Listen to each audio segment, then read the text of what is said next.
네, 오늘 이 시간 함께 나눌 하나님 말씀은 12절에서 16절까지 말씀입니다. 제가 기도하면서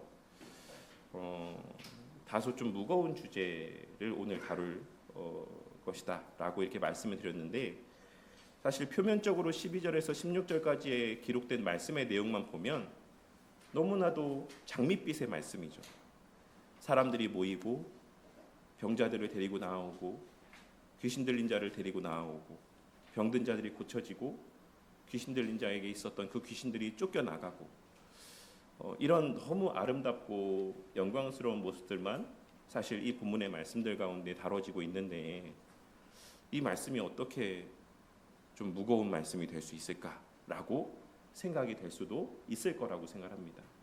그런데 우리는 오늘 본문의 말씀에서의 이러한 교회의 너무 영광스러움과 능력 있는 모습들을 바라보며 그 이면에 어떠한 내용들이 언급되어져 있었는가, 오늘 말씀에서의 교회의 능력과 교회의 아름다움, 그리고 사도들에게 나아왔던 사람들의 이러한 모습들, 그리고 사람들이 오늘 말씀의 제목에서와 같이 감히 그들과 상종하지 못했지만 또한 그들을 칭송하는 이런 모습들은 과연 어떠한 교회의 모습의 결과로서 나타나게 되었던 모습이었는가 라고 하는 것에 대한 내용들을 우리는 전체 문맥의 흐름들을 통해서 놓쳐서는 안 된다는 것입니다. 그래서 우리가 지난 시간에 나누었던 말씀, 이러한 영광스러운 교회의 모습에 그 이전에 어떤 모습이 있었는가라고 하는 것에 대해서 생각을 해보면, 사실 우리가 일반적으로 생각했던 어떤 기대했던 모습들이 그 앞전에 언급되어져 있었던 것은 아니었습니다. 그 앞전의 모습 가운데는 아나니아와 삽비라에게 행하신 하나님의 엄한 책망, 징계의 모습들이 바로 앞부분의 내용들 가운데 언급되어져 있었다라는 사실입니다. 그리고 지난 시간에 우리가 나누는 말씀 가운데서도 말씀드렸던 것처럼 아나니아와 삽비라는 교회 밖에 있었던 사람이 아니었습니다. 그리고 소위 열심 없는, 그저 교회 밖에서 겉돌며 꿍시렁꿍시렁 대며 교회를 비난하고 교회를 험담하고 또 교회를 직접적인 행위로 갈라놓으려 하고 분열되게 만들려고 했던 그런 사람도 아니었습니다. 그냥 표면적으로만 우리가 아나니아와 삽비라의 모습을 보면, 제가 여러 차례 말씀드렸던 것처럼 만약 우리 교회 공동체 안에 아나니아와 삽비라 같은 그런 성도가 있었다라고 한다면 저는 솔직히 자신이 없습니다. 너무 훌륭한 성도님입니다 라고 할 만큼 누가 사실 그러한 아나니아를 향해서 왜 나머지 것을 감춰놓고 이것만 드리고 이렇게 다 드린 것처럼 하십니까? 라고 과연 책망할 수 있었을까? 라고 하는 것에 대해서 좀 생각해 보게 되는 어떤 상황이라고 할 수가 있는 것입니다. 그런데 하나님께서는 아나니아와 삽비라의 그 마음의 중심을 그냥 넘기지 아니하시고 그에게 이러한 엄중한 책임을 물으셨다라는 사실을 우리는 지난 시간의 말씀을 통해서 함께 발견하고 깨달을 수가 있는 것입니다. 그리고 우리는 이러한 아나니아와 삽비라에게 행하신 하나님의 모습을 통해 세 가지의 사실을 함께 생각해 볼 수가 있습니다. 첫째로, 우리의 신앙에 있어서 정말 중요한 것은 그가 외적으로 얼마나 열심 있는 모습을 나타내 보이는가, 얼마나 양적으로 많은 헌신을 하는가 라고 하는 것에 있는 것이 아니라 그 마음의 중심의 동기와 목적이 무엇이냐 라고 하는 것. 그리고 이와 관련해서 우리가 새벽에 나누었던 말씀과 연관지어 생각해 보자면, 정말 그 마음의 중심에 하나님을 향한 사랑과 형제들을 향한 사랑이 지금 이러한 행함의 동기와 목적이 되고 있는 것인가 라고 하는 것이 더 중요하다는 것이고, 둘째로는 하나님께서는 이 마음의 중심을 다 보신다라는 것입니다. 우리가 외적으로 사람들 앞에는 얼마든지 칭찬받는 그럴듯한 모습을 나타내 보일 수 있지만 하나님께서는 우리의 마음의 중심까지 다 감찰하신다라는 사실을 지난 시간의 말씀을 통해서 우리에게 말씀하여 주신 것이고, 셋째로는 그러한 그 어떤 본질적인 죄의 모습에 대하여 교회가 그것을 인지하게 되었을 때 교회는 그러한 문제들을 가벼이 여기고 가벼이 넘겨서는 안 된다라는 사실 또한도 우리는 지난 시간의 말씀의 내용들을 통해 발견하고 깨달을 수가 있었던 것입니다. 그리고 이러한 맥락에서 벨직 신앙고백서 29조에서는 우리가 너무나도 잘 알고 있는 참된 교회의 표지에 대해서 말씀할 때 말씀과 성례뿐만 아니라 권징에 대해서도 함께 언급하고 있는 것이다라는 사실을 우리는 발견하고 깨달을 수 있어야지만 된다라는 것입니다. 오늘 우리가 함께 나눌 본문은 이러한 권징이 있은 이후의 교회의 모습에 대한 내용들을 다루고 있는 본문의 말씀이라고 할 수가 있습니다. 만약 우리 교회 공동체 안에 이러한 권징들이 있었다, 이러한 권징들이 시행이 됐다, 그리고 이러한 하나님으로부터의 징계를 받은 사람이 있었다, 그 사람은 대놓고 교회를 반대하거나 교회 어떠함에 대놓고 동참하지 않은 사람도 아닌 아나니아와 삽비라와 같은 사람이 이러한 하나님으로부터의 큰 징계를 받았다라는 사실들이 사람들에게 퍼져 나아갔을 때 우리가 흔히 생각할 수 있는 것은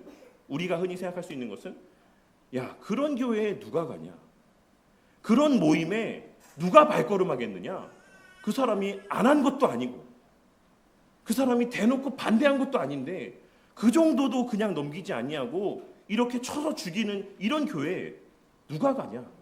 라는 그런 생각을 하게 될 수 있겠지만 교회가 너무 차가운 곳이 되지 않았을까? 너무 그저 두려움에만 떠는 그런 곳이 되지 않았을까? 라는 생각을 하게 될 수 있지만 그에 바로 이어지는 오늘 본문의 말씀은 우리의 그러한 생각과는 전혀 다른 모습들이 교회 가운데 나타나게 되었다라고 우리에게 말씀하여 주고 있습니다. 사도들의 손을 통해 표적과 기사가 많이 일어났고 성도들은 마음을 같이해서 모였고 사람들은 교회를 함부로 대하지 못했지만 칭송하였고 믿는 자들이 더 많이 주께 더하여졌고 병든 자와 귀신에게 눌린 자들이 사람들에 의해서 사도들 앞에 이렇게 나오게 되는 이러한 일들이 일어났다라고 오늘 본문의 말씀은 우리에게 말씀하여 주고 있는 것입니다. 그리고 이를 통해서 하나님께서는 우리에게 너무나도 분명한 사실 하나의 핵심적인 요지를 말씀해 주고 있습니다. 그것은 권징은 교회를 죽이는 길이 아니라 교회를 살리는 길이다. 권징의 궁극의 목적은 교회 안에 있는 거짓된 사랑을 제거하고 참된 사랑을 회복시키는 일이다. 그리하여 성령 하나님께서 하나 되게 하신 것, 그 한 몸 되게 하심의 가치를 더욱 분명하게 드러나게 하고 지키게 하는 것이 이 길이다. 그리고 그 결과로 이미 임한 하나님 나라의 복을 성도들이 더 충만하게 누리고 그 이미 임한 하나님 나라의 영광을 세상 가운데 더 밝히 드러나게 하는 길이다 라고 하는 사실을 우리에게 말씀하여 주고 있다라고 할 수가 있는 것입니다.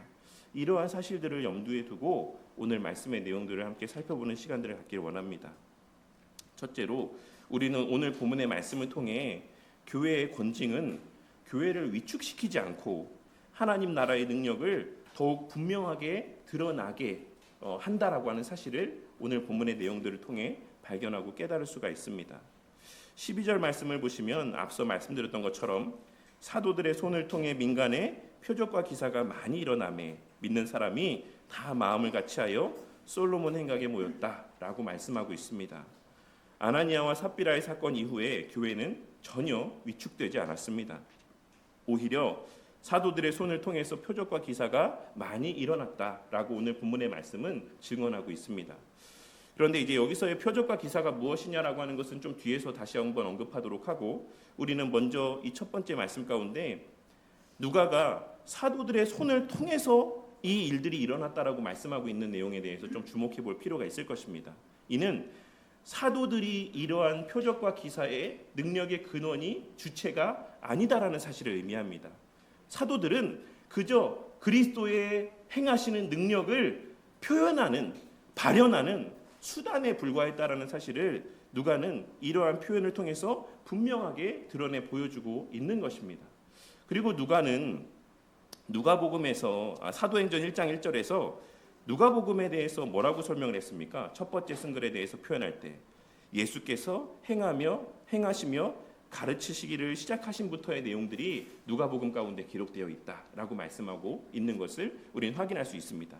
그러면 그 두 번째 글이라고 할 수 있는 이 사도행전에서 누가가 말씀하고 있는 핵심은 무엇이었겠습니까?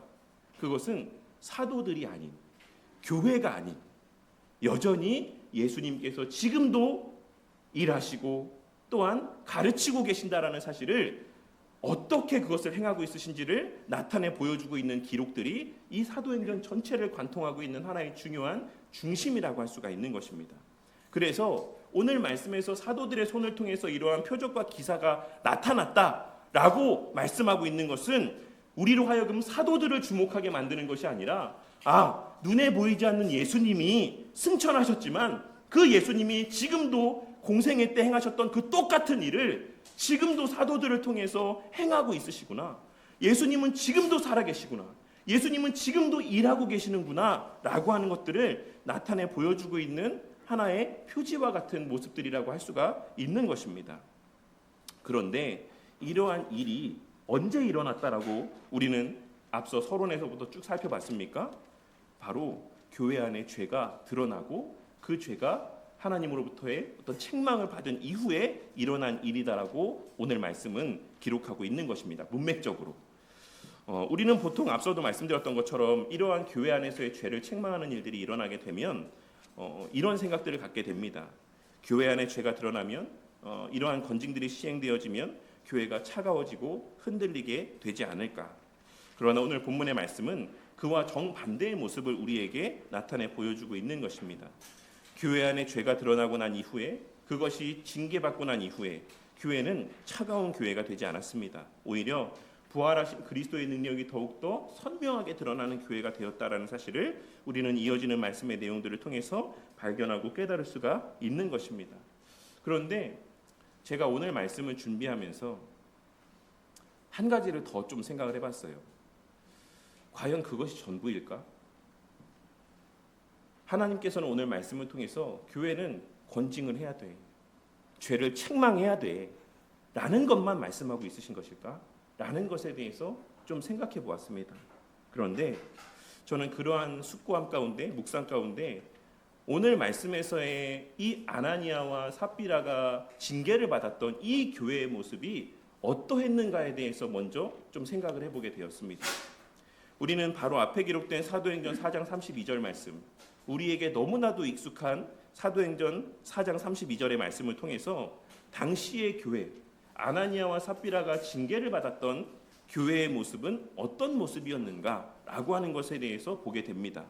믿는 무리가 한 마음과 한 뜻이 되어 모든 물건을 서로 통용하고 자기 재물을 조금이라도 자기 것이라 하는 자가 없는 교회, 이미 복음 안에서 하나가 된 교회였다라는 사실을 우리는 이러한 전체적인 사도행전의 문맥적인 흐름을 통해서 발견하고 깨달을 수가 있는 것입니다. 그리고 이는 단순한 경제적인 나눔이 아니었다라는 사실을 이미 여러 차례 말씀드려서 잘 알고 있으실 것이다라고 생각합니다.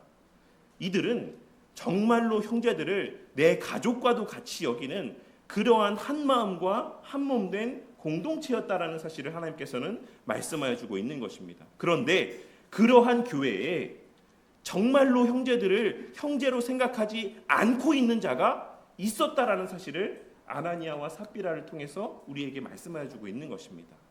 형제를 더 우선하고 그들에게 마음의 중심을 두기보다는 여전히 자기 자신에게 더 마음의 가치를, 그 중심의 가치를 두고 살아가는 자가 그 안에 있었다. 그들이 바로 아나니아와 삽비라였다는 사실을 앞전의 말씀을 통해서 우리에게 말씀하여 주고 있는 것입니다. 그렇다면 하나님께서는 왜 이토록 아나니아와 삽비라의 문제를 엄중하게 다루셨던 것이겠습니까?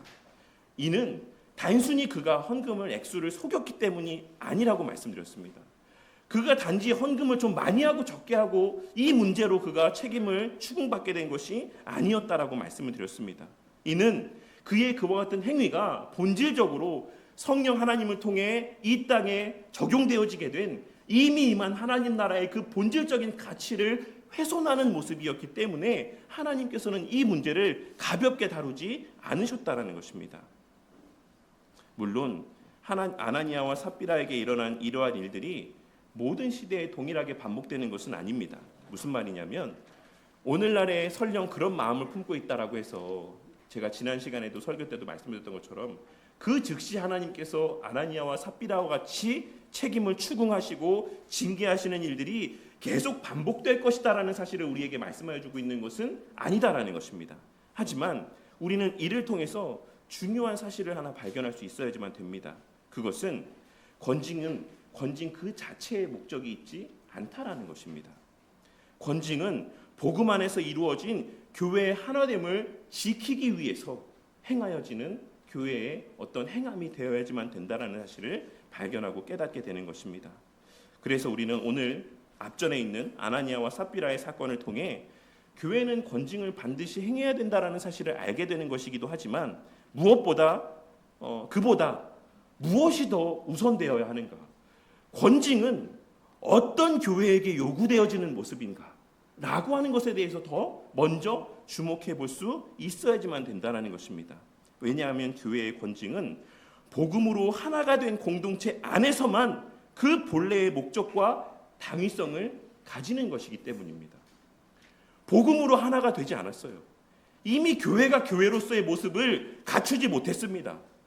그런 교회에서 행하여지는 권징은 그저 서로의 책임을 묻는 그러한 어떤 인간적인 권징이 될 수밖에 없다라는 사실을 깨달을 수 있어야지만 되고, 또한 둘째로 그러한 하나됨이 전제된 교회에서 행하여지는 권징만이 형제의 신앙을 회복시키고 그를 다시 찾기 위한 이러한 목적에서의 사랑의 행위가 될 수 있다라는 사실을 우리는 이 사도행전에 흐르고 있는 문맥적인 흐름을 통해서 발견하고 깨달을 수 있어야지만 된다는 것입니다. 쉽게 말해서 권징이 시행되는 교회가 먼저 복음 위에 세워져 있는 교회여야지만 비로소 권징은 그 가치를 발휘한다는 것이고 그 의미, 당위성을 지닌다는 것이고, 둘째로 그 전에 권징을 행할 만큼의 하나됨의 관계가 있어야 권징이 비로소 권징의 그 효력들을 발휘할 수 있다는 것입니다. 우리가 권징을 쉽게 받아들이지 못하는 이유가 무엇입니까? 사람들이 권징을 기분 나쁘게 생각하는 이유가 무엇입니까? 지가 뭔데 나한테 이런 말을 해? 지는 얼마나 잘났다고 나한테 이러한 것들을 잘했느니 잘못했느니 이런 말을 해? 라는 생각, 이 생각의 뿌리 근원은 무엇입니까? 아직 그 관계 가운데 그만한 말을 할 만한 관계들이 한몸됨의 그러한 관계들이 형성이 되어져 있지 않음을 반증해 주는 것입니다.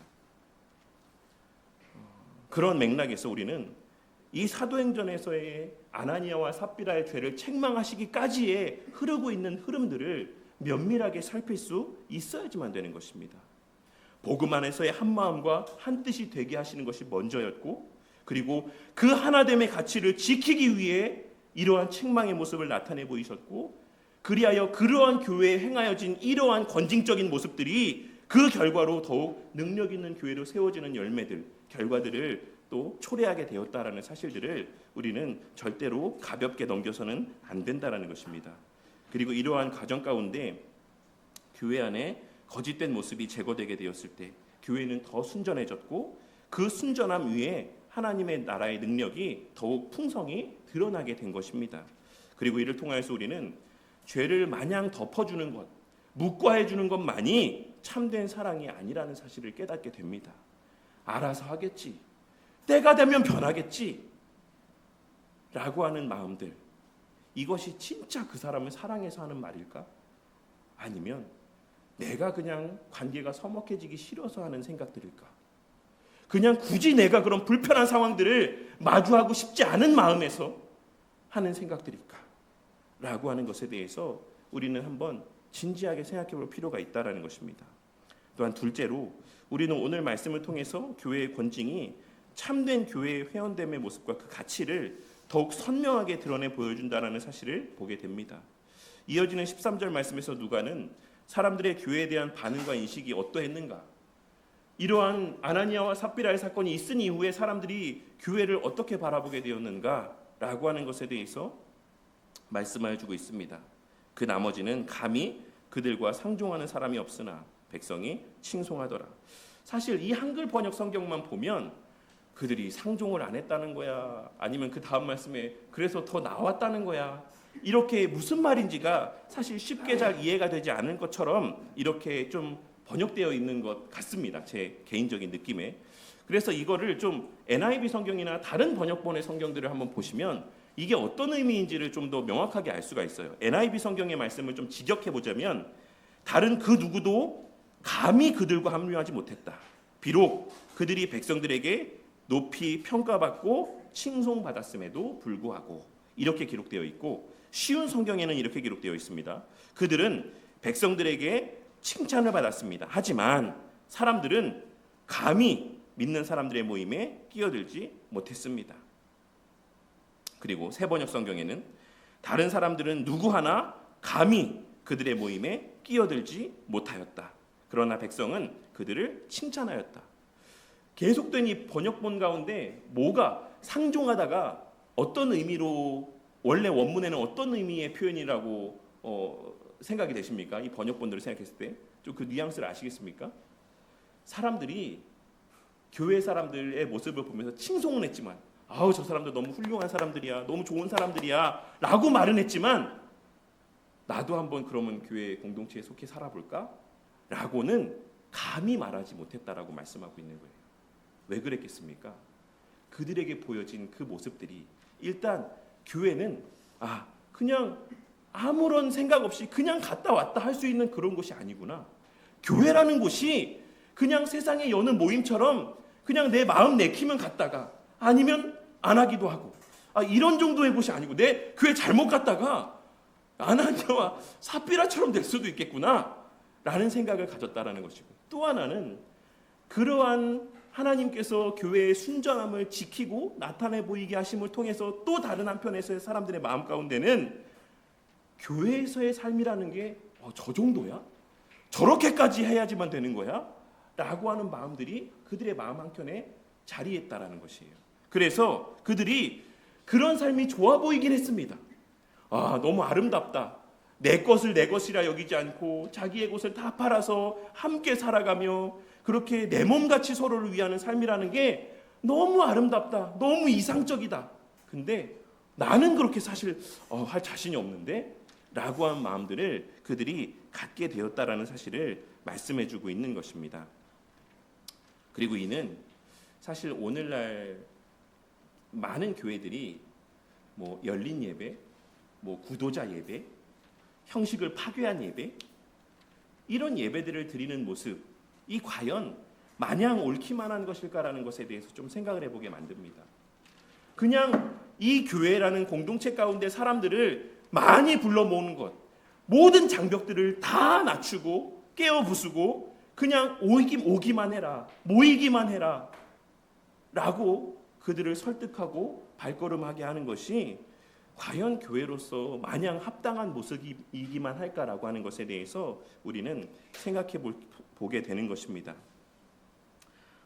우리는 오늘 말씀을 통해서 그럼에도 불구하고 사람들이 그와 같이 교회에 대해서 함부로 여기지 않게 되었음에도 불구하고 그 다음에 이어지는 말씀이 어떠한 말씀인지에 대해서 좀 더 주목해 볼 필요가 있습니다. 오늘 본문의 말씀은 무엇이라고 말씀합니까? 14절에서는 그렇게 함부로 감히 교회 회원이 되겠다라고 이야기하는 사람들, 그렇게 하는 데 있어서 주저하는 사람들이 있었지만 그러한 사람들보다 어떤 사람들이 더 많았다라고 말씀하고 있는 겁니까? 성경책이 막 돌아가네요. 15절에 말씀해 보시면 14절에 말씀 보시면 믿고 주께 나오는 자가 더 많았다라고 말씀합니다. 그러니까 이 더 많이 나온 사람들의 마음 가운데는 그럼 그런 인지가 없었던 것이겠습니까? 아니에요. 이 사람들도 알았어요. 내가 교회 가서 그냥 아나니아와 삽비라처럼 그냥 내가 그냥저냥 그럭저럭 신앙생활하면 안 된다라는 것을 알았지만 나온 사람이 더 많았다라고 말씀합니다. 내가 교회 가면 이렇게 살아야 되는구나라는 것을 알았지만 그럼에도 교회 나오는 사람이 더 많았다라고 말씀하고 있는 것입니다. 그리고 이 14절에서의 이 하나님의 말씀, 이 기록은 우리에게 반문합니다. 과연 오늘날 너희들이 갖고 있는 그 생각이 맞냐? 그게 성경이 말하는 바와 일치가 되냐? 여기서 말하는 오늘날 사람들이 생각하고 있는 마음이 뭡니까? 그렇게 교회의 문턱을 높이면 사람들이 교회에 오겠습니까? 그렇게 교회의 회원됨의 의미에 대해서 너무나도 엄격한 기준들을 들이대면 사람들이 과연 그런 교회에 다닐 수 있겠습니까? 라고 하는 이런 생각들을 갖고 있는 오늘날 이 시대 가운데 하나님께서는 사람들이 감히 그들과 상종할 수 없다, 나는 감히 함부로 그냥 교회 회원으로 가입하지 못하겠다라는 마음을 갖고 있었음에도, 갖게 되었음에도 그럼에도 불구하고 믿는 자가 더 많아졌다라는 이 말씀을 통해 우리에게 그러한 인본주의적인 생각, 인간적인 생각이 바람직하지 못하다라는 사실을 교정시켜주고 있는 어떤 내용이라고 할 수가 있는 것입니다. 그리고 그와 동시에 우리는 앞서도 말씀드렸던 것처럼 이 말씀을 통해 과연 교회의 회원됨은 무엇인가라고 하는 것에 대해서 생각해 보게 됩니다. 우리가 거듭났다라는 것이 무엇인가? 우리는 오늘 말씀에서의 확장된 의미에서 비록 이 교회에 대한 함부로 여기지 못함의 마음들이 교회 밖에 있는 사람들의 교회를 바라보는 마음이었긴 했지만 교회 안에 있는 사람들에게도 사실 이러한 교회를 함부로 여기지 못하는 마음들은 생겨났을 것이다라는 사실을 충분히 추측해 볼 수가 있습니다. 이러한 하나님의 아나니아와 삽비라를 향해 나타내 보이신 이러한 모습들, 이러한 하나님의 엄하심의 모습들은 교회 공동체의 가치를 보존하고 높이시는 일이자 그 안에 속한 자들로 하여금 그 교회 공동체에 속하였다라는 사실, 그 가치가 갖는 그 무거움과 그 의미들을 다시 한번 되새기게 하여주는 어떤 그런 의미로도 작용되었을 것이다라고 할 수가 있는 것입니다. 당시에 성도들은 이러한 모습들을 통하여서 교회가 우리가 가볍게 여길 수 있는 공동체가 아니다라는 사실을 깨달을 수가 있었다라는 것입니다. 그리고 이와 관련하여서 우리가 기억해야 될 사실이 한 가지 더 있습니다. 오늘날의 많은 사람들이 교회에 대해 생각할 때 교회는 그저 예배드리는 곳이지, 성도는 그냥 예배드리고 가는 곳이지, 영적인 필요를 채우고 가면 되는 것이지 라고 하는 생각들을 갖고 있는 경우들이 너무나도 많이 있습니다.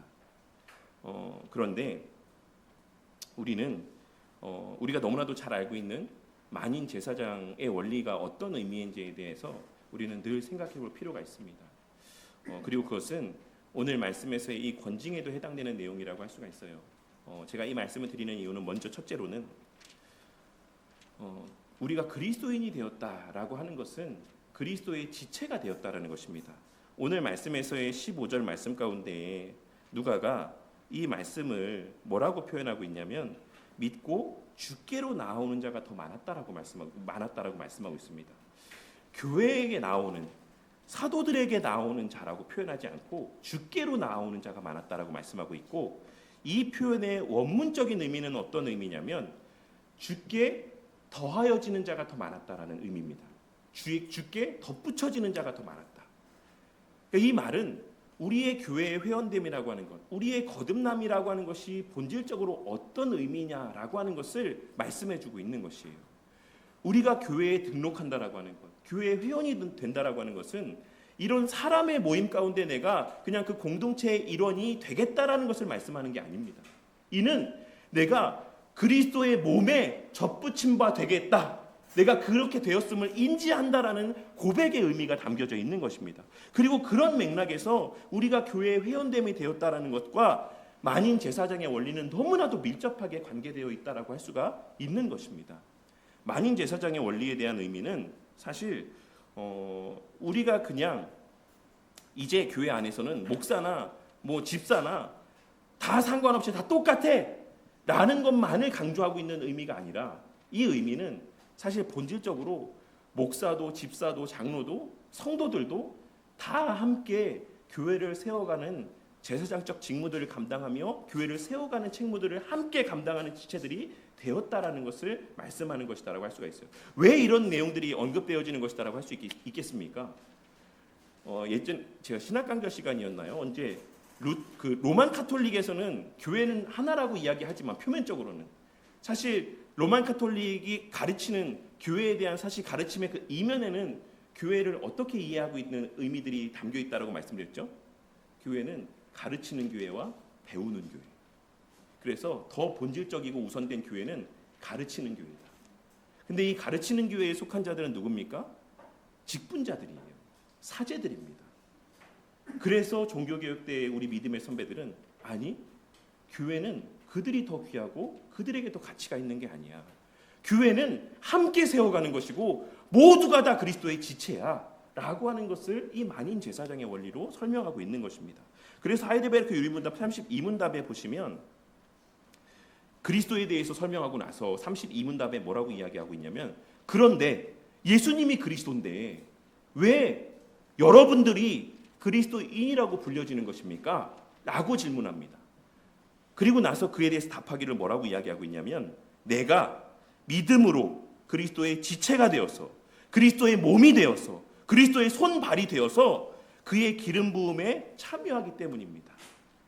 나는 선지자로서 그의 이름의 증인이 되는 삶을 살아가며 나는 제사장으로서 나 자신을 지난주 나눈 말씀에서 같이 감사의 산 제물로 그에게 드리고 또한 왕으로서 이 세상에 사는 동안 가운데는 자유롭고 선한 양심으로 죄와 마귀에 대항하여 싸우고 이후로는 영원히 그와 함께 모든 피조물들을 다스릴 것입니다.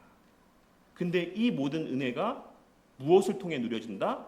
믿음을 통해 누려지는데 어떠한 방식으로? 그의 지체가 되는 방식으로. 교회의 지체가 되는 방식으로. 과연 이러한 내용들과 교회는 그저 주일에 예배만 드리고 가는 곳이지, 성도는 그냥 예배만 드리는 자들이지 라고 하는 이러한 인식들이 과연 부합되는 내용들이다라고 할 수가 있겠습니까? 결코 그렇지 않은 것입니다. 우리는 이러한 하일리베르크 요리문답의 내용에서와 같이 예수님의 이러한 삼중직이라고 하는 것은 교회 공동체 전체에게 해당된, 일부 목사님들 가운데는 이번 우리 성모견 수련회 때도 그런 질문들을 제가 하고 그에 대한 논의들을 했는데, 일부 목사님들은 왕은 이제 장로에게, 선지자는 목사에게, 집사에게는 제사장의 역할들이 이제 삼중직과 연결되어서 부여되었다라고 이렇게 설명하시는 분들이 있어요. 혹시 이런 설명 들어본 적 있습니까? 이렇게 설명하시는 분들이 있습니다. 물론 굳이 우리가 적용해 보자면, 말씀의 근거를 찾자면 이게 100% 잘못됐다라고 할 수는 없어요. 그런데 하이데베르크 요리문답의 내용들을 보면 예수님의 삼중직은 세 가지의 직분에 연결하지 않고 교회 공동체 그리스도인 전체와 연결하고 있다라는 사실을 우리는 좀 발견할 수 있어야지만 되는 것입니다. 그리고 이런 말씀을 길게 말씀드린 이유는 무엇이겠습니까? 그것은 권징 또한 어떤 교회의 공적인 질서에만 국한된 내용이 아니다라는 것이에요. 예수님께서는 마태복음에서 권징에 대해서 무엇이라고 말씀했습니까? 18장 15절에 사실 우리가 오후 성경적 그 교회론에 대해서 나눌 때 이 내용들을 함께 나누었었는데, 예수님께서 마태복음 18장 15절에서 이렇게 말씀하셨습니다. 내 형제가 죄를 범하거든 가서 너와 그 사람과만 상대해라. 예수님의 이 말씀은 무슨 말입니까? 그리고 그 이후에 보면 이제 공회에다가도 알리라고 이야기하시기도 해요. 근데 첫 번째 형제의 어떤 잘못들을 보게 되었을 때 어떻게 하라고 말씀합니까? 바로 공회로 갖고 가서 공적인 재판을 받게 해라 라고 말씀하지 않으셨습니다. 먼저 개인적으로 찾아가서 그에게 그것이 잘못되었다는 사실을 인지할 수 있게 해야지만 돼 라고 말씀하셨다라는 사실을 우리는 기억해야지만 되고, 이를 통해서 교회의 권징이라고 하는 이 책무도 오늘 본문에서, 앞전 본문에서는 하나님께서 사도들을 통해서 행하시긴 했지만 예수님의 말씀을 통해 미루어 보았을 때 이 권징은 일상적인 권징도 포함되어지는 것이다라는 사실을 알 수 있는 것입니다. 그래서 하이데베르크 요리문답 85문답에서 권징에 대해서 말할 때 이렇게 말합니다. 이 내용들은 뒤에서도 또 살펴보겠지만, 일단 그리스도의 명령에 따라서 행하는 것이다. 권징은. 그러니까 해도 되고 안 해도 되는 게 아니야 라고 말씀하고 있는 거죠. 그런데 그 권징의 대상이 누구냐? 그리스도인의 이름을 가진 자다. 믿지 않는, 믿음 없는 자도 권징하는 것이 아니다라고 말씀하고 있는 거예요. 그리스도인의 이름을 가진 자에게 그리스도의 명령을 따라 권징하는 거야 라고 말씀하고 있는 것이고, 그가 교리나 생활에서 그리스도인답지 않을 때 권징을 시행하는 것이다 라고 말씀하고 있습니다. 그런데 이후에 첫 번째로 권징에 대해서 뭐라고 말씀하고 있냐면, 먼저 형제로서 거듭 권고해라 라고 말씀하고 있어요. 형제로서. 그 다음에 거부하면 7일 말하고, 그래도 안 들으면 외인과 같이 여겨라 라고 말씀하고 있는 것이 하이데베르크 요리문답에서의 권징에 대해서 말씀하고 있는 내용이라고 할 수가 있는 것입니다. 그리고 이를 통해 우리는 먼저 행해야지만 될 권징의 책무, 의무, 사명은 교회의 공동체의 직분자들에게만 허락된, 다른 어떤 특별한 누군가가 하는 일이 아니라 우리 모두가 함께 감당해야 되는 일이다라는 사실을 알 수가 있는 것입니다. 그리고 그와 같이 우리가 형제의 죄를 가벼이 여기지 아니하고 묵과하지 아니할 때 그 형제도 살릴 수 있고 교회의 공동체도 살릴 수 있는 것이며, 더 나아가서 우리 자신 또한도 살게 되는 것임을 우리는 이러한 성경 전체의 말씀을 통해서 발견하고 깨달을 수 있어야지만 된다라는 것입니다. 그리고 그런 맥락에서 하나님께서는 히브리서 3장 13절에서 다음과 같이 말씀하고 있는 것입니다. 히브리서 3장 13절에서 직분자들에게만 하시는 말씀이 아닌 모든 형제들에게 하는 말씀입니다. 오직 오늘이라 일컫는 동안에 매일 피차 권면하여 너희 중에 누구든지 죄의 유혹으로 완고하게 되지 않도록 하라. 초장에 잡으라는 겁니다. 형제가 더 심한 죄에 빠지고 죄에 빠지고 죄에 빠져서 완전히 그 죄에 완전 함몰되어서 매몰되어서 나중에 얘기해도 듣지도 못할 정도의 상황까지 가기 전에 매일매일 형제들을 돌아봅니다. 매일매일 형제들을 기도하며 위에서 기도하며 그렇게 권면해라 라고 말씀하고 있는 것이다라고 할 수가 있는 것입니다. 왜냐하면 이를 통해서 우리는 우리의 교회의 교회됨, 우리의 교회의 회원됨, 우리의 그리스도인됨의 의미가 무엇인지, 과연 내가 교회를 다닌다라고 하는 것, 내가 교회 성도가 되었다라고 하는 것이 어떤 의미인지를 망각하지 않고 계속해서 수시로 아나니아와 삽비라와 같은 마음들이 우리 가운데 들 때마다 매일의 서로를 향한 권면들을 통해, 매일의 서로를 향한 삶을 통해 보여주는 본을 통해 그 사람들이 맞지, 교회 회원됨은 이런 게 아니지, 그리스도인으로서의 삶이라는 게 이런 모습이 아니지 라고 하는 것을 깨닫고 돌이키며 그렇게 교회의 교회됨의 가치도 드러나게 될 뿐만 아니라 그 안에 속한 우리의 교회로서의 유익 또한도 더 충만히 누려가게 되는 것이다라고 할 수가 있는 것입니다. 마지막 셋째로, 그런 맥락에서 우리는 이어지는 말씀을 통해서 교회의 권징으로 거룩하게 보존된 교회는 우리가 생각하는 것처럼 세상과 단절되게 되는 것이 아니라 그렇게 교회의 문턱을 높이고 엄격한 신앙의 삶을 요구하고 그렇게 살아가는 것을 이야기한다라고 하면 과연 누가 그런 교회 다니겠냐라고 생각하는 우리의 생각과 달리 교회는 세상과 단절되는 것이 아니라 오히려 그 하나님 나라의 생명과 회복의 능력들을 세상 가운데 밝히 드러내게 되므로 많은 상처받은 자들이 교회로 모여들게 된다라는 사실을 우리는 이 사도행전의 15절과 16절의 말씀을 통해서 보게 되는 것입니다. 아나니아와 삽비라의 사건 이후의 교회는 사람들의 오해와 같이 차갑고 폐쇄적인 공동체가 된 것이 아닙니다. 오히려 그와 반대로 사도들을 통한 표적들이 나타났다. 이적들이 나타났다.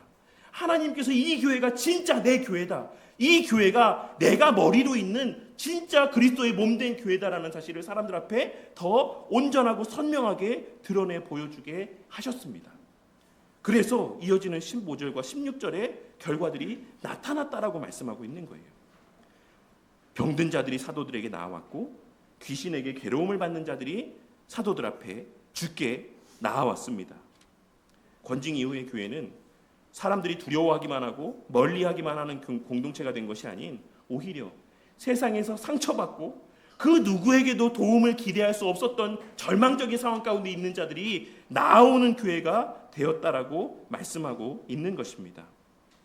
그러니 12절 말씀에서의 민간에 나타난 표적과 기사는 당시 상황에서는 오늘날 우리가 생각하는 기적과 같은 모습들이 맞습니다. 진짜 귀신 들린 자들의 귀신이 쫓겨나가고 병든 자들의 병이 고쳐지는 이런 일들이 일어났다라고 말씀하고 있는 게 맞아요. 1차적으로는. 그런데 전에도 말씀드렸지만 복음서에 기록된 예수님의 모든 행하신 이적들은 어떤 의미를 담고 있는 이적들이라고 말씀드렸습니까? 그것은 오늘날의 일부 사람들이 말하는 것과 같은 그런 맥락에서가 아니라 예수님의 하나님 되심과 예수님의 메시아 되심을 확증해주는 의미로서의 이적들이었습니다.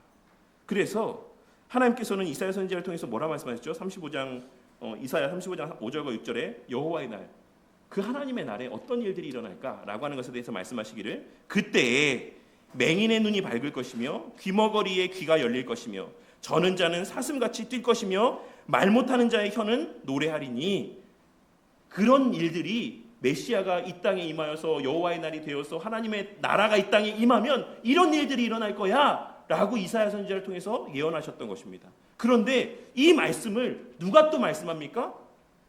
예수님이 말씀하세요. 언제 말씀하셨습니까? 요한이, 세례 요한이. 우리가 기다렸던 그 사람이 당신이 맞습니까? 예수님 당신이 메시아가 맞습니까? 라고 물었을 때 제자들을 통해서 물어왔을 때 예수님이 뭐라고 가서 말하라고 말씀했습니까? 누가복음 7장 22절에 예수께서 대답하여 이르시되 너희가 가서 보고 들은 것을 요한에게 말해라. 맹인이 보고 못 걷는 사람이 걷게 되었고 나병 환자가 깨끗함을 받았으며 귀먹은 사람이 듣게 되었고 죽은 자가 살아나며 가난한 자에게 복음이 전파되고 있다라고 이야기해라 라고 말씀합니다. 이 말씀의 의미가 뭡니까? 나 이렇게 능력 있는 사람이야 라는 것을 이야기하라는 게 아니라 내가 그 예언된 메시아야 라고 하는 것을 그에게 알려주라고 말씀하고 있는 것이다라고 할 수가 있는 것입니다.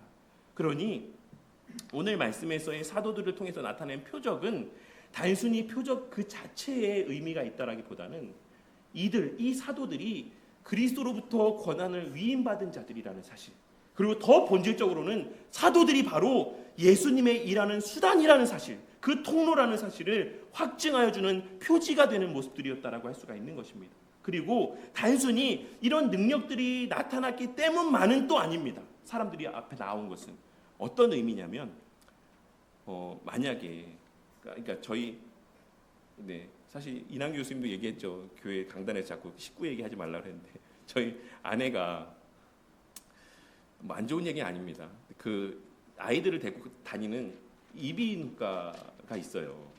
근데 저 검단 사거리에 있는 이비인후과인데 실명은 생각도 안 나지만 그 선생님은 너무 무서워요. 너무 그냥 좀 무서운 것 정도가 아니고 애를 데리고 가면 막 그 부모를 죄인 취급을 합니다. 애가 이 지경이 될 동안 왜 가만히 있고 그러면서 막 엄청 뭐라고 해서 막 부모들이 너무 힘들어해요. 근데 또 약은 되게 잘 듣는데요. 그래서 약을 처방받으면 애가 빨리빨리 잘 낫긴 하는데 또 다음에 또 애가 아프면 그 병원을 가긴 해야 되는데 막 무서운 거예요.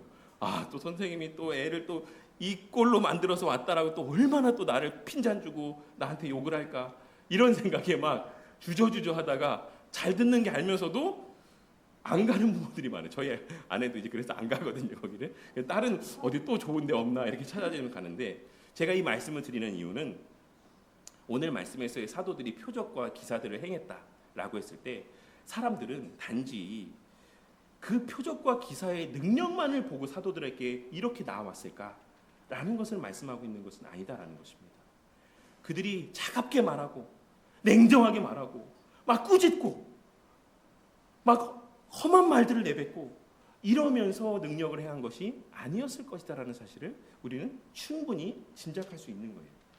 사도들은 그들의 언행 가운데 그들의 그 모든 모습들 가운데 그리스도의 충만한 사랑으로 기적과 이사들을 행하였던 것입니다. 그들을 불쌍히 여기고 그들을 사랑하고 그들을 포용하고 그들을 보듬어 안고 그렇기에 많은 사람들이 내가 그래도 저기 가면 그렇게 박대당하지 않겠지? 그리고 나올 수 있겠지. 이런 복합적인 마음을 갖고 사도들 앞에 나아왔다라고 할 수가 있는 것입니다.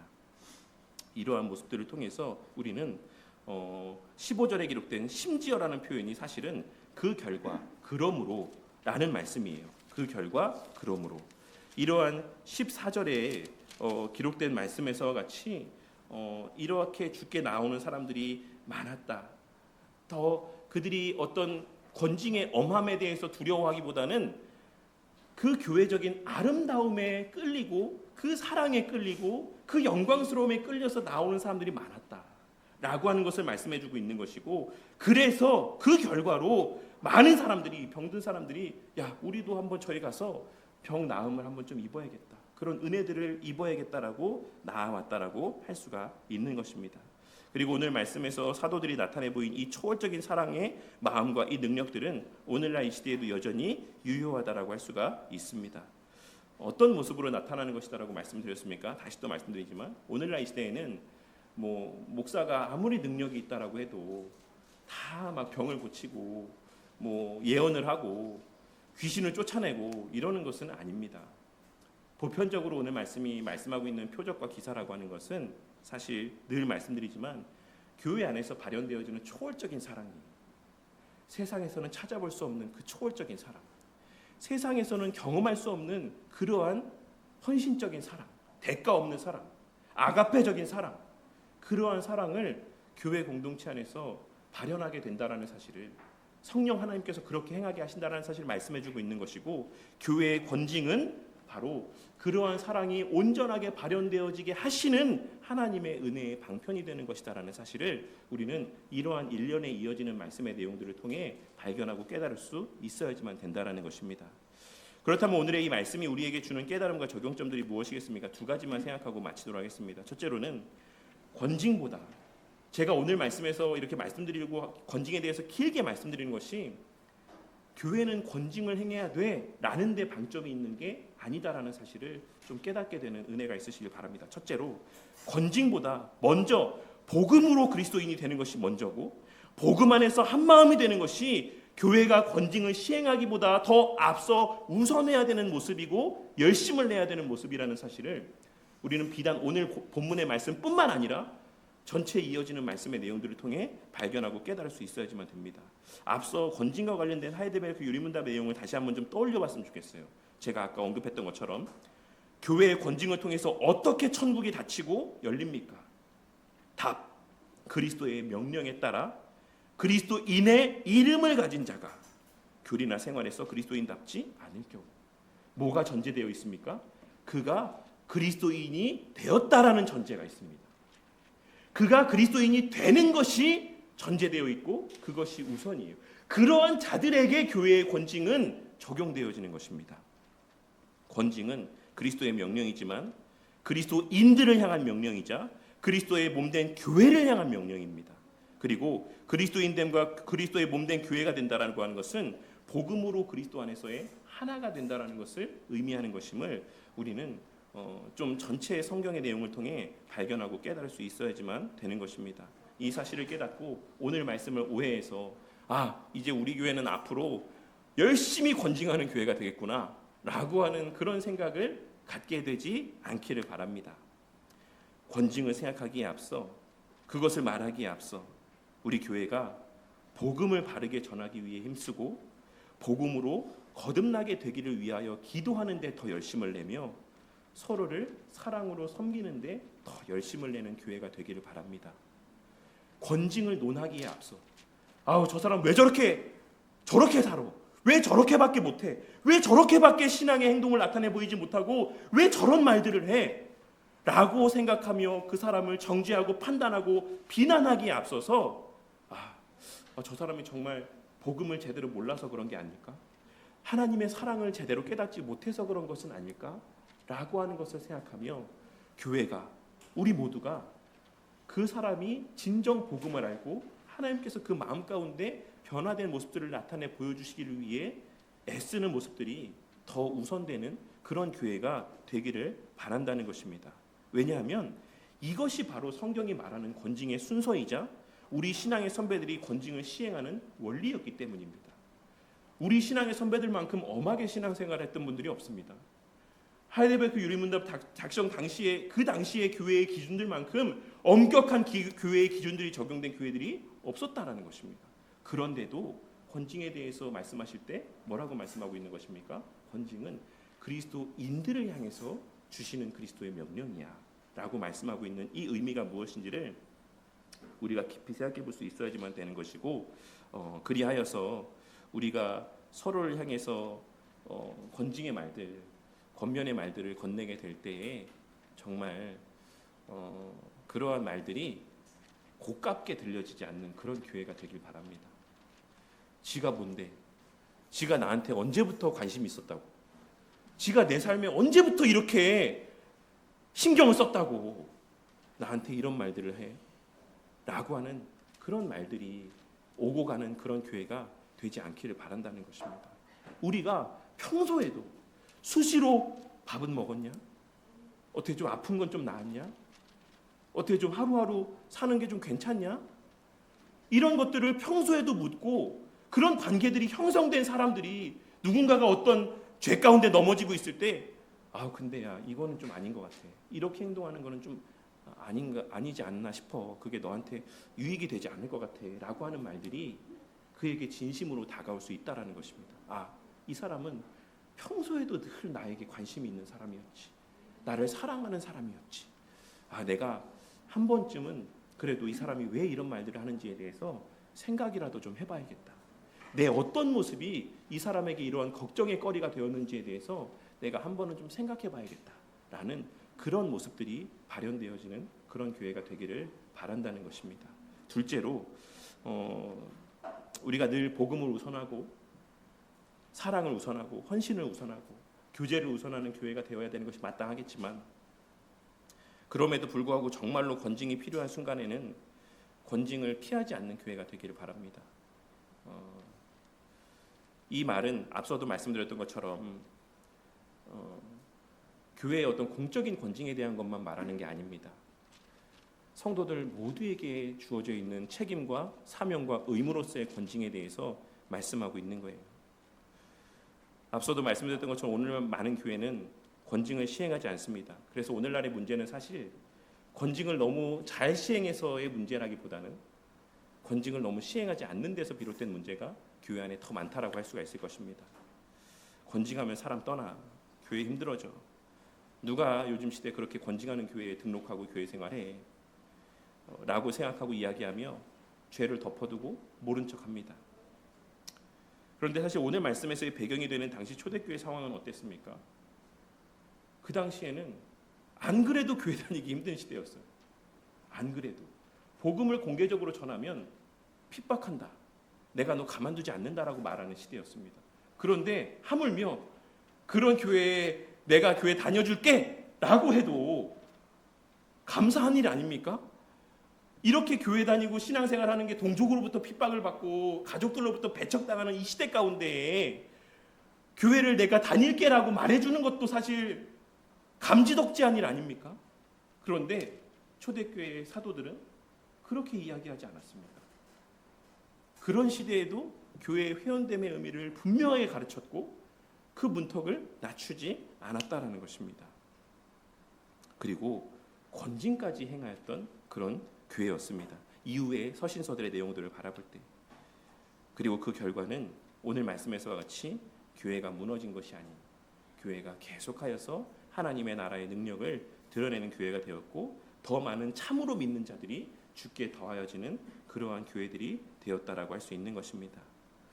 그런데 반면에 그렇게 하면 누가 교회 오냐라고 말하며 권징을 시행하지 않게 된 오늘날 이 시대의 교회는 어떻습니까?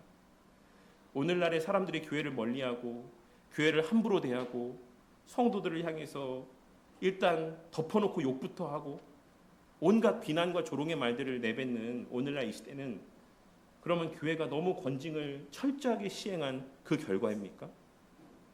그래서 사람들이 교회에 발걸음하지 않는 것입니까? 그래서 성도들이 교회 안에서 상처받고 교회를 떠나가는 것입니까? 그래서 많은 사람들이 무교회주의자가 되고 개인적인 신앙의 삶이 더 낫다라고 이야기하는 시대가 된 것입니까? 오늘날 권징을 멀리한 결과 사람들이 교회를 함부로 대하게 되었습니다. 그리고 성도들마저도 교회를 함부로 여기게 되었습니다. 내 마음에 내키면 가고 내 마음에 안 내키면 가지 않아도 되는 곳, 그리고 옮겨도 되는 곳, 거짓과 외식이 넘쳐나도 아무도 말하지 않는, 오히려 세상에서보다 더 극심한 죄악들이 넘쳐나는 공동체.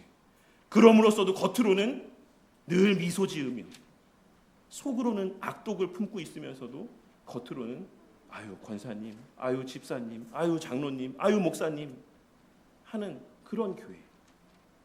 가식과 가증함이 넘쳐나는 교회가 오늘날의 교회가 되었다라는 것입니다. 이 책임이 누구에게 있습니까? 물론 목사에게 있겠죠. 당회에 있겠죠. 직분자들에게 있겠죠. 근데 성도들에게는 책임이 없습니까? 예수님께서는 그 책임을 공적인 직분자들에게만 주었습니까? 아니죠. 형제의 죄를 보았을 때 너와 그 사람과만 관계에서 권해라. 그리고 그러한 권면을 할 수 있는 관계들이 평소부터 형성될 수 있도록 복음 안에서 하나 되기 위해서 힘써라. 그것이 주께서 우리에게 하신 말씀입니다. 우리는 지난 수요 예배 때 다윗이 자신의 아들이었던 아도니아를 어떻게 키웠는지 너무나도 생생하게 봤습니다. 뭐라고 말했습니까? 그의 아버지가 내가 어찌하여 그리하였느냐고 한 번도 그를 섭섭하게 한 일이 없더라. 무슨 말입니까? 다윗이 아도니아를 키울 때 아도니아의 행동을 단 한 번도 책망한 적이 없었다라고 말씀하고 있는 거예요. 그런데 그렇게 오냐오냐 키웠던 아도니아의 모습이 어떠했습니까? 아도니아가 스스로 높여 이르기를 내가 왕이 되리라 라고 말하게 되었다라고 말씀하고 있는 것입니다. 교회 안에서의 한 사람의 범죄는 그 한 사람의 범죄로 그치지 않고 누룩과도 같이 온 교회에 퍼져나가게 되어 있습니다. 그리고 오늘날 이 시대에는 그러한 죄된 모습이 한국교회 전체로 퍼져나가게 되었다라는 사실을 깨닫고 적어도 우리 교회만큼은 오늘 말씀을 기억하며 누군가의 어떤 연약함의 모습을 보게 되었을 때 그것을 차일피일 미루거나 다른 사람들에게 그 책임을 떠넘기는 것이 아니라 온 교회 가운데 다 퍼져나갈 때까지 모두가 다 알게 될 때까지 그래서 모든 사람들이 다 그를 책망하고 그 사람에 대한 선입견을 갖게 되게 될 때까지 그 죄를 방관하는 것이 아니라 내가 보았을 때 내가 그 책임을 감당하기 위해 하나님 앞에 더 기도하며 그를 진심으로 사랑하는 말로 그에게 나아가 조심스러운 말로 그를 권면할 줄 아는 그리고 더 나아가 그러한 것이 소용없을 때에는 공적인 권징까지도 행하게 되는 우리 바른교회 공동체가 되기를 바랍니다.